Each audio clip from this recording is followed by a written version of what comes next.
There you go. Okay. Hi, it's Chris here today from Huckabones Equipment. I'm enjoying a good laugh here with Kyle, but in today's video, we're going to be talking about an LX2610 and comparing it against the L2501 and some of the key differences and why you will choose one over the other whenever you go to your local Kubota dealership. So let's jump right to it and start at the front and work our way to the back like we always do.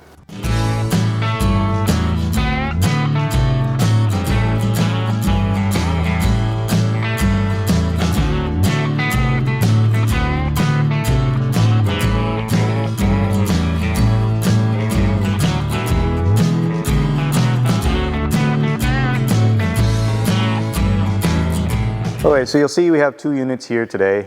Why do we pick these units? You know, we have the 2501 and the LX2610. Well, these are the two largest units you're going to see that are low emissions. And they are very different though. Whether it's the economy tractor or deluxe tractor, they're going to run roughly the same price. So it really kind of comes down to which one do I want? It really comes down to the product specialists to hopefully narrow it down what you want. And that's why hopefully today we're going to be bringing you some background knowledge as to which one will better suit your needs. So let's jump right to it to bring you the differences here. So let's start with these front buckets. Okay, so we're going to start here with the 2501. At the very front of this unit is a 66-inch front bucket. Again, it is skid steer quick attach. You're going to see that it does have the holes already into it there for the cutting edge. Kubota has always designed their buckets that you can get a full thing of gravel in there, not a heaping bucket, but a nice level bucket there, and it's going to lift it no problem at all. Whenever you get to the LX series, you're going to see a 60-inch front bucket. Again, it's going to be skid steer quick attach. It's going to have the holes for the bolt-on cutting edge, quite a bit less volume. And you're going to say, well, why is that? So you either have a choice of buckets. You're going to have a 54-inch, that's obviously 54 inches wide with lots of volume there, or then you have this 60-inch here, so that you get a little bit more volume, but not as deep as you'll see on the 54. So let's jump a little bit farther back and talk about these loaders here. Move a little bit farther back here, and you'll see the nice fancy new grill guard. The insert there, that black insert, is available now for either one, and same with these nice handy dandy side flaps there, available on either one. To the loader itself, so it's going to come with on the 2501 an LA526. You're gonna be like, that's a lot of numbers. Where is that coming from? LA526 stands for it lifts 526 kilograms, so roughly 1,300 pounds. Same idea on the LX series, so it's going to come with an LA535, which means it lifts 535 kilograms. So actually a little bit more, right, on an LX. You're like, well, that's great. I have a wood processor. I want that lift. Well, the biggest drawback to an LX is its lift height. And we're going to demonstrate that at the end. We actually have a dump trailer right there set up. We're going to just show you how the dump height will affect what you're looking for with that lift height and dumping into it. So that's at the very end of the video, so stay tuned for that. So again, to recap, more lift capacity, less height.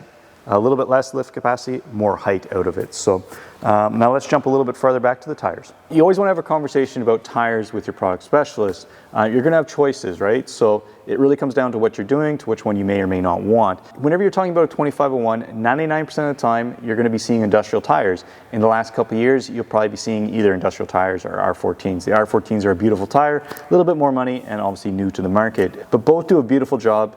And especially in Ontario, you're doing a lot with wood lots and stuff like that. Either tire is going to do a great job for you, and you're going to want one or the other. One thing I always get the comment of is you'll see out front there is the exposed tie rod ends. I get told all the time they're exposed. I'm going to hit that off of every stone out there or every log, and a branch is going to come and bend them. I've seen exactly 2 bent ones in my life, so even though they look exposed, they are not. And with no rubbers there, you're not going to run into any issues with wear and tear on them.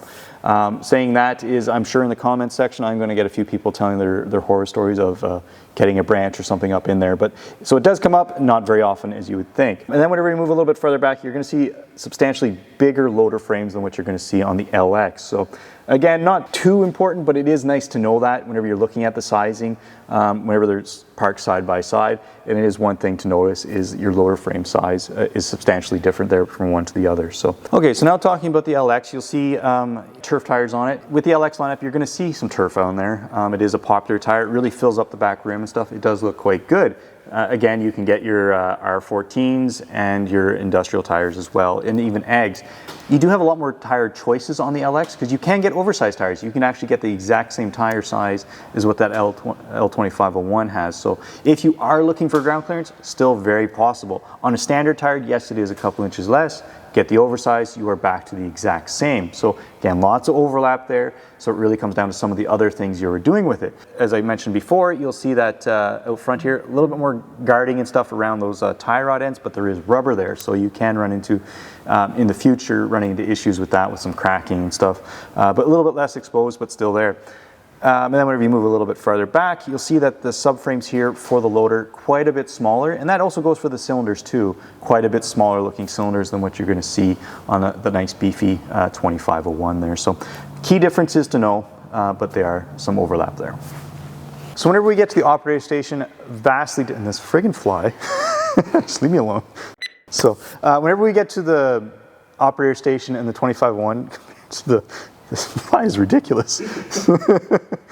So whenever we get to the 2501, the operator station, vastly different than what you're going to see on the LX. So starting up top here is the steering wheel itself. So we got tilt steering to no tilt steering. And again, you're like, well, that's not a big deal. It really comes down to comfort level, and you're going to start seeing things add up. Being an economy tractor, your comfort level is stripped down. So starting with that steering wheel, and then you move over to the loader controls. Again, quite a bit of difference there, whether it's integrated into the fender or up here. Again, most people are actually used to this. It is the standard way that it was done on tractors for, I don't know, 70 plus years. So not like it's new to the system or anything like that, but it is more comfortable whenever you have armrests and are able to use it with your loader controls integrated into the fender. After that, whenever you talk about the operator station itself, you can't forget about this crappy seat that's on a 2501.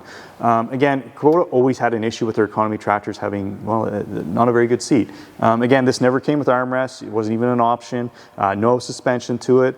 It is what it is, was basically what they told us. So, and again, it was not a very good way to go about it, but that's what I have to say, right? Is it was always lacked in the seating and comfort level there. After that, you are going to see a nice hump in the middle here. Again, very minor, but it is there. Same with no rubber floor mat. And those are some of the things that you will see in economy tractors. After that, we have the clutch. So again, whenever you deal with a clutch, you really don't want multiple users on here or inexperienced users, because you can run into issues, especially if you're doing a lot of three-point hitch work with it, where you're going to run into issues with your PTO clutching and stuff like that, where just premature wear.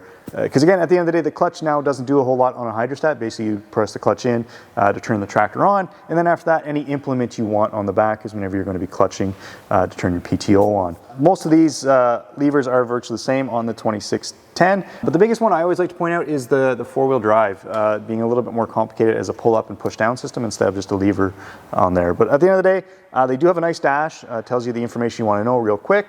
And it is very basic, so that's why you'll see some openings in and around the seat. So basic, less comfortable than what you're going to see on the LX. So whenever you start talking about an LX, what's some of the benefits you get to having a more deluxe tractor? Well, as your comfort level increases. So if you start up front here, you're going to see a nice steering wheel with tilt steering, a nice light up dash, telling you more information there, which means more sensors, but it gives you more information.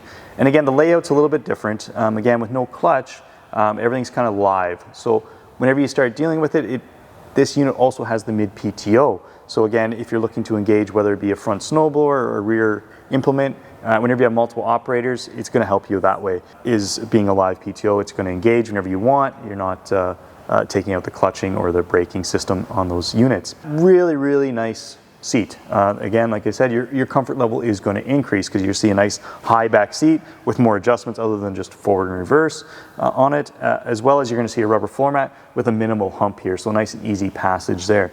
Whenever you integrate the loader controls into the side, makes it not only more comfortable, but also makes it seem bigger operator station, because there is a lot more room under there to kind of either pass right straight through. But again, most times you're just going to be getting on this side, but it does make it seem bigger and a little bit more comfortable on that end. So whenever it comes to the LX, you're going to have more comfort as well as more options available for implements to either utilize, because it has that mid PTO, so you can put your mower deck on it, you can put your front snowblower on, and then whenever you get into rear PTO work is, again, because of that live PTO, able to engage it a lot quicker and easier without having any complications in the long term on that. So those are some of your key differences you're going to run into, whether it be on the LX or the 2501. So whenever we start dealing with 3-point hitches, a little bit of differences here.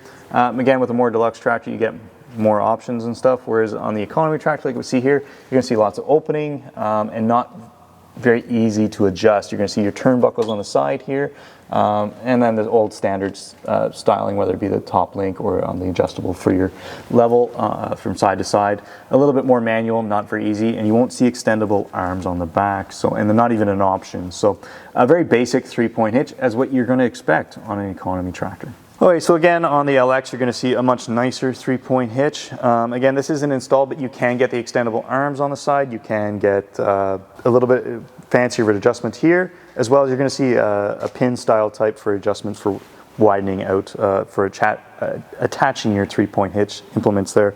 So nice, simple, easy, a little bit more deluxe. And you're going to see it more closed in again. You can't really see a whole lot of sunlight coming through there. Not that there is much sunlight today on a nice rainy October day. So again, more deluxe tractor, more deluxe features is what you're hoping to get, and that's what you do get on an LX tractor.